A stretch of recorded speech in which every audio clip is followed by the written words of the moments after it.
नमस्कार। दोपहर समाचार में आपका स्वागत है।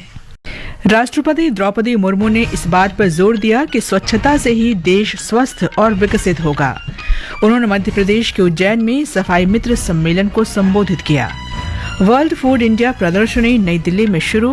प्रधानमंत्री नरेंद्र मोदी ने कहा, सरकार खाद्य क्षेत्र में नवाचार, स्थिरता और सुरक्षा के लिए वैश्विक मानक स्थापित करने के लिए प्रतिबद्ध।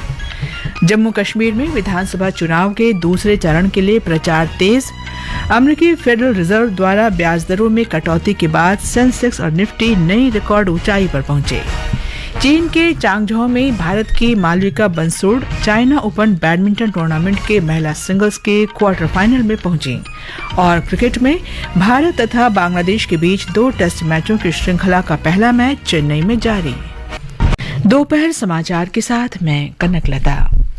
राष्ट्रपति द्रौपदी मुर्मू ने कहा है कि पिछले 10 वर्ष में स्वच्छता अभियान एक राष्ट्रव्यापी अभियान बन चुका है।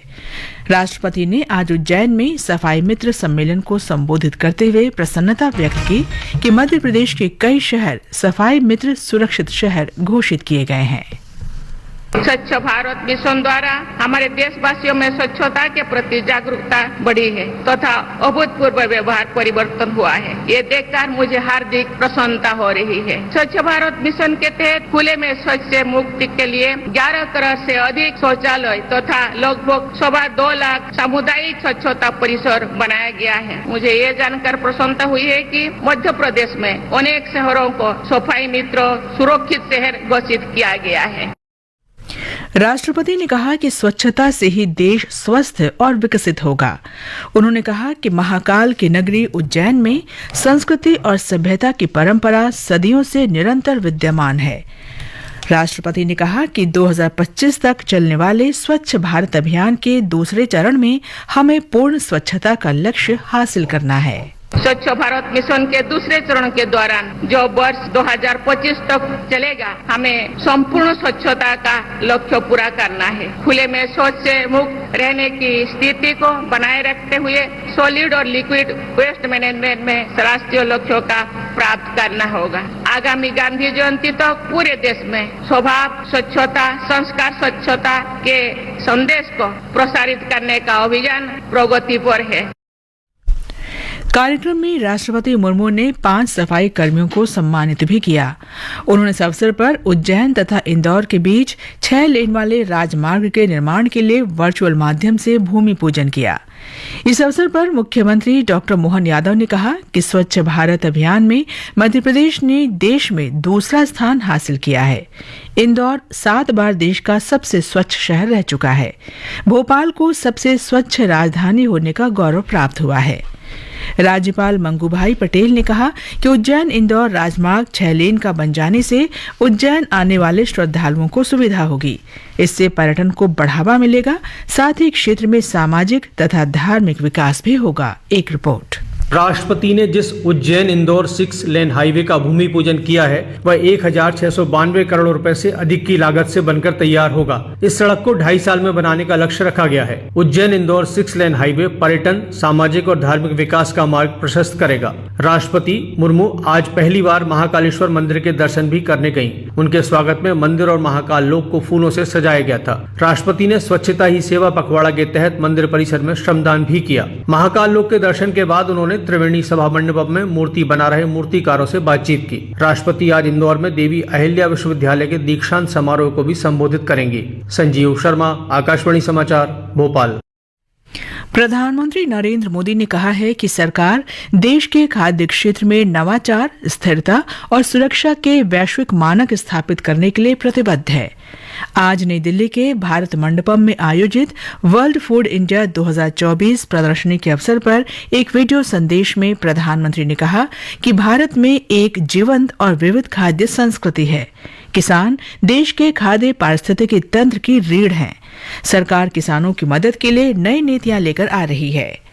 प्रधानमंत्री ने कहा कि सरकार देश में रोजगार के अवसर पैदा करने के लिए आधुनिक बुनियादी ढांचे और श्रृंखलाओं का एक मजबूत पारिस्थितिकी तंत्र बना रही है।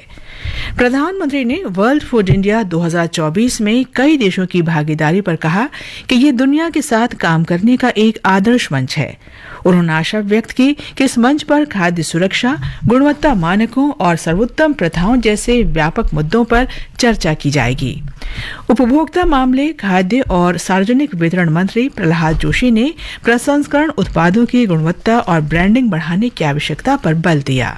World Food India is a very good initiative to recognize the potential of the food processing sector, transforming India as food basket of the world. India's strategic geographic location, a consumer base over 1.4 billion people and a large workforce coupled with the conducive business environments makes it a prominent hub of the global food. खाद्य प्रसंस्करण उद्योग मंत्री चिराग पासवान ने कहा कि खाद्य तथा प्रसंस्करण क्षेत्र किसानों को सशक्त बनाने में महत्वपूर्ण भूमिका निभा रहा है। उन्होंने कहा कि देश की अर्थव्यवस्था को बढ़ावा देने और रोजगार सृजन में इस क्षेत्र का बहुत बड़ा योगदान है।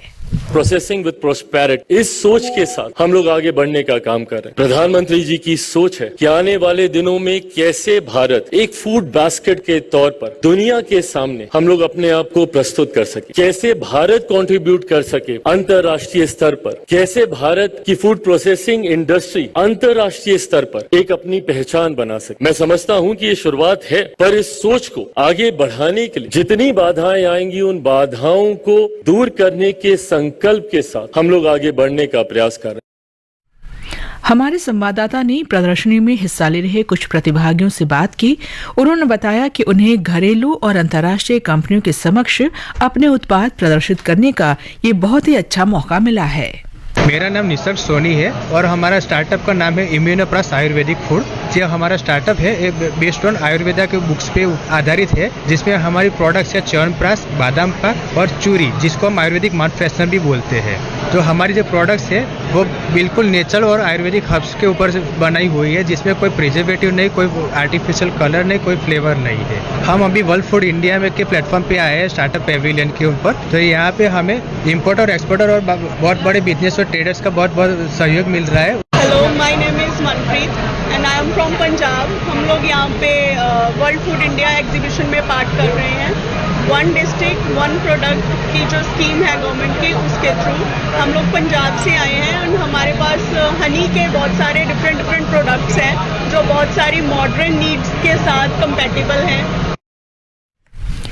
केंद्र सरकार कृषि अनुसंधान और तकनीक पर अगले महीने से कृषि चौपाल नाम से रेडियो और टीवी कार्यक्रम शुरू करेगी। आकाशवाणी और दूरदर्शन पर प्रसारित होने वाले कार्यक्रम का उद्देश्य किसानों को नवीनतम कृषि अनुसंधान और तकनीक की जानकारी उपलब्ध कराना है। कृषि मंत्री शिवराज सिंह चौहान ने आज नई दिल्ली में कृषि मंत्रालय की 100 दिन की उपलब्धियां बताते हुए इस कार्यक्रम की घोषणा की। श्री चौहान ने कहा कि किसानों से सीधे जुड़कर वैज्ञानिक उनकी समस्याओं का समाधान करेंगे। एमएसपी पर खरीदें भी और नीति भी ऐसी बना दें कि जिसके कारण लाभकारी मूल्य किसान को मिल पाए। हमने अभी तक जो एजेंसीज खरीदती थी तिलहन, उनके लिए बैंक गारंटी की सीमा थी 40,500 करोड़ रुपया, उसको बढ़ा के 45,000 करोड़ रुपया हमने कर दी। फैसले हैं इनका लाभ इसी सीजन में, खरीफ के सीजन में जब फसल आएगी तो किसानों को मिलेगा और इन सब का परिणाम ये होगा कि किसानों को लाभकारी मूल्य मिलेगा। वो हमारी प्रतिबद्धता है, उसको हम पूरा करके रहेंगे। केंद्र शासित प्रदेश जम्मू कश्मीर के विधानसभा चुनाव के दूसरे चरण के लिए प्रचार जोरों पर है। प्रधानमंत्री और भारतीय जनता पार्टी के वरिष्ठ नेता नरेंद्र मोदी ने आज श्रीनगर में एक चुनावी सभा को संबोधित किया।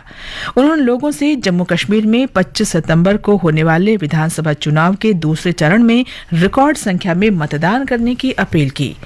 जम्मू कश्मीर के लिए राज्य का दर्जा बहाल करने का जिक्र करते हुए श्री मोदी ने कहा कि उन्होंने संसद में ये बयान दिया था कि जम्मू कश्मीर में राज्य का दर्जा बहाल किया जाएगा। इस वायदे को उनकी सरकार पूरा करेगी।